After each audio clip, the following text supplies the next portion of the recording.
Good day, ladies and gentlemen, this is Professor Ma. Today I will reveal the shocking truth about executive condominiums in Singapore.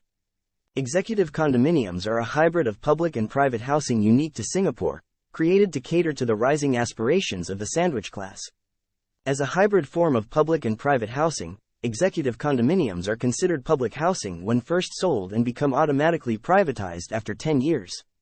All executive condominiums receive substantial government subsidies. There are restrictions similar to public housing such as income ceiling, the requirement to form a family unit and minimum occupation period. All public housing is subject to the ethnic integration policy. This policy was put in place to preserve Singapore's multicultural identity and promote racial integration and harmony. It ensures that there is a balanced mix of the various ethnic communities in public housing. These racial limits are set at block and neighborhood levels based on the ethnic makeup of Singapore. The government has always implemented race-conscious policies. For example, the government set up the group representational constituency system to ensure that Singapore's parliament would always be multiracial in composition and representation. The constitution stipulates that teams of candidates standing for election in a group representational constituency must include at least one member from a minority race.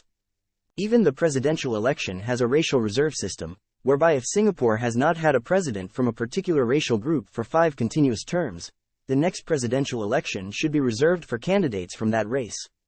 Now for the shocking truth about executive condominiums.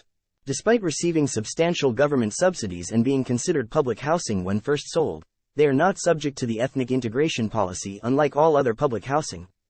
The total lack of race-conscious criteria for executive condominiums is in stark contrast to the other government policies for public housing.